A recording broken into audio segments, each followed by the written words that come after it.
आज बच्चों मैं आपको अपनी इस ऑनलाइन क्लास में फ्यूचर कंटिन्यूस टेंस के बारे में बता रही हूँ।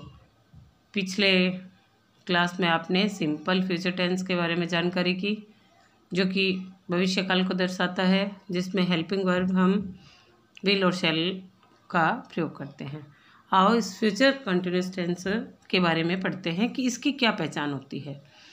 इस टेंस के वाक्यों के अंत में रहा होगा, रही होगी, रहे होंगे आदि शब्द आते हैं। इस काल के वाक्यों से हमें ज्ञात होता है कि भविष्य में कोई भी कार्य जारी रहेगा। यानी जैसे कह दें कि हम कल जयपुर जा रहे होंगे, कल मैं पाठ पढ़ रहा होऊंगा, यानी इस तरह जारी रहेगा। भविष्य में कोई भी कार्य जारी रहेगा, इस चीज़ का संकेत हमें मिलता है, इस चीज़ की जानकारी हमें मिलती है। इसमें एडवर्ब क्या होते हैं? एट दिस टाइम टमारो, इसमें टमारो आ जाता है, यानी उस आने वाले कल में, उस समय ये होगा। एट दिस मोमेंट टमारो, इस प्रकार के इसमें एडवर्ब होते हैं। विशेष ध्यान रखने वाली बात इसमें यही है कि हिंदी के जो वाक्य होते हैं इनमें रहा होगा, रही होगी, रहे होंगे आदि शब्द आते हैं। तो आओ मैं आपको इस फ्यूचर कंटिन्यूस टेंस के रूल बताती हूँ कि इस तरह के वाक्य किस प्रकार बनते हैं। इसमें सबसे पहला रूल यही है कि इसकी जो मेन वर्ब होती है, मुख्य जो क्रिया होती है, उसकी आईएनजी फॉर्म का प्रयोग होता है, यानी फर्स्ट फॉर्म के साथ आईएनजी जुड़ता है। और हेल्पिंग वर्ब में इसमें जो हमारे शैल और विल हेल्पिंग वर्ब है उसके साथ में वी आ जाता है। इसमें नियम वही सिंपल फ्यूचर वाला होता है। आई और वी सब्जेक्ट के साथ में शैल वी, और शेष सभी जो भी कर्ता होते हैं उनके साथ में विल वी सहायक क्रिया का प्रयोग होता है। यानी हम शैल के साथ और विल के साथ वी जोड़ते हैं। ये बात विशेष ध्यान रखने योग्य है। नेगेटिव वाक्य को कैसे बनाएंगे इसे देखो। इसमें क्या नियम होता है कि नेगेटिव सेंटेंस के जो हम वाक्य बनाते हैं उसमें शैल नोट वी आता है, यानी शैल वी के बीच में नोट आता है। शैल और विल के बाद में नोट आता है और फिर वी का हम प्रयोग करते हैं। शैल नोट भी होगा, विल नोट भी होगा। इंटेरोगेटिव सेंटेंस में हेल्पिंग वर्ब हमारे जो शैल और विल है उसको कर्ता के अनुसार हम पहले रख देते हैं, यानी जो भी हमें आई वी लगाना है तो शैल लगा देते हैं, बाकी अन्य जो भी करता है उनके लिए हम विल। ये हमारे सब्जेक्ट यानी कर्ता से पहले आ जाती है। हमारे हेल्पिंग वर्ब होते हैं शैल और विल, ये कर्ता से पहले आ जाते हैं। और जैसे अन्य आपने इंटरोगेटिव सेंटेंस में सीखा है कि मुख्य बात यह है कि इस प्रकार के वाक्यों के अंत में हम प्रश्न चिन्ह लगा देते हैं। तो आओ अब हम इनके तीनों सेंटेंस अफर्मेटिव, नेगेटिव और इंटेरोगेटिव सेंटेंस के पैटर्न को और उनके वाक्यों के द्वारा समझते हैं कि ये किस प्रकार से बनाए जाते हैं। पैटर्न इसमें अफर्मेटिव सेंटेंस में क्या होता है? सबसे पहले आता है सब्जेक्ट यानी कर्ता, और उसके बाद में शैल वी या फिर विल वी, और वर्ब की आईएनजी की फॉर्म, और उसके बाद में ऑब्जेक्ट और जो भी वाक्य में अन्य मटेरियल होता है। एडवर्ब है हमारे, अदर जो भी है वो वाक्य के बाद में आ जाते हैं, ऑब्जेक्ट के बाद में आते हैं। अब जैसे देखिए ये वाक्य बनाया है मैंने, मैं तुम्हारी प्रतीक्षा कर रहा होऊंगा, यानी मैं तुम्हारा इंतजार कर रहा होऊंगा। तो वाक्य क्या है? इसमें कर्ता क्या है? हमारा आई सबसे पहले। और देखो नियम के अनुसार हमें आई और वी के साथ क्या जोड़ना होता है? शैल जोड़ना होता है। तो यहाँ हमें क्या जोड़ना है? शैल के साथ में वी जोड़ना है। तो सब्जेक्ट हमारा आई, उसके बाद में हमने हेल्पिंग वर्ब लगाई है शैल वी, और फिर हमारे वर्ब की फर्स्ट फॉर्म के साथ हमें आईएनजी जोड़ना है, यानी वर्ब की हमें आईएनजी वाली फॉर्म लगानी है, और फॉर यू। तो वाक्य क्या बना है? I shall be waiting for you, मैं तुम्हारा इंतजार या मैं तुम्हारी प्रतीक्षा कर रहा होऊंगा। अब एक दूसरा वाक्य देखिए, वह रात को अपनी पुस्तक पढ़ रहा होगा। होगा, रहा होगा, रही होगा, हमने इसके पहचान में ये पढ़ा था, होऊंगा, रहा होगा, खा रहा होगा।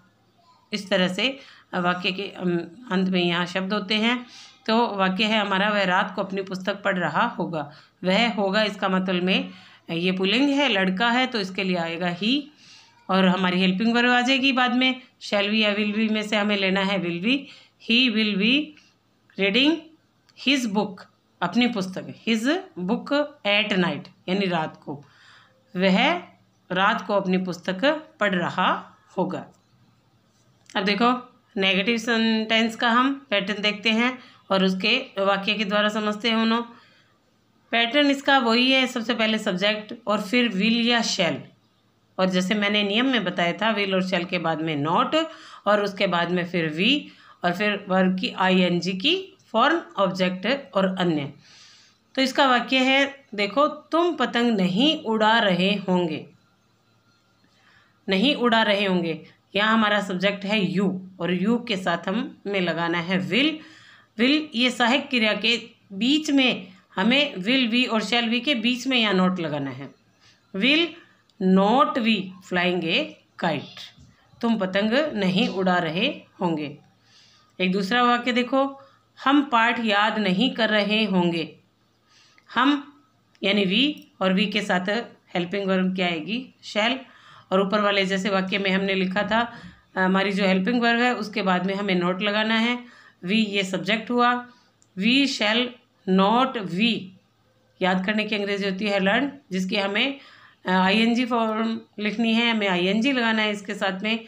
लर्निंग बन गया ये ए लेसन, पाठ का अर्थ होता है लेसन। तो वी वाक्य बनेगा हमारा we shall not we learning a lesson. अब देखो हमारा सेंटेंस है इंटेरोगेटिव यानी प्रश्नात्मक वाक्य। इसमें क्या करते हैं, सबसे पहले हमारी सहायक क्रिया को यानी हेल्पिंग वर्ब को हम सबसे आगे रखते हैं।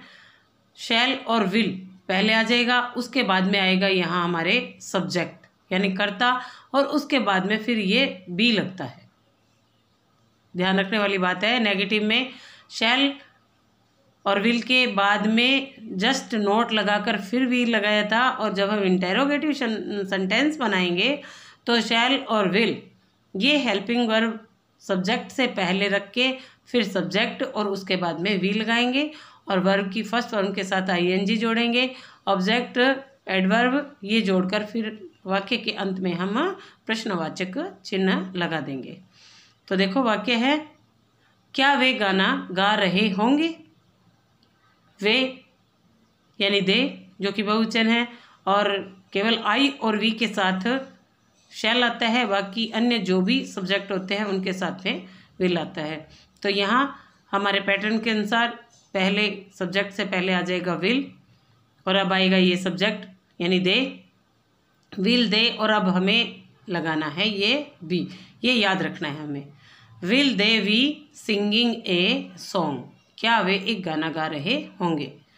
अब एक दूसरा वाक्य देखो जिसमें मैंने एडवर्ब भी लिया है, क्या वह कल शाम को फुटबॉल खेल रही होगी। रही होगी इसका मतलब ये स्त्रीलिंग है, यानी सब्जेक्ट हमारा स्त्रीलिंग है जिसके लिए शी आएगा वह, और शी के साथ भी हमारी सहायक क्रिया आनी है विल शी, और अब हमें लगाना है be. Will she we playing football, कर्म क्या है हमारा फुटबॉल, और फिर एडवर्ब है टुमारो इवनिंग यानी कल शाम को। कल शाम को यानी आने वाले कल की बात हो रही है, तो आने वाले कल की अंग्रेजी होती है टुमारो और शाम की होती है इवनिंग। तो वाक्य क्या बनेगा, will she we playing football tomorrow evening, क्या वह कल शाम को फुटबॉल खेल रही होगी। तो इस प्रकार बच्चों आज आपने फ्यूचर कंटिन्यूस टेंस का अध्ययन किया।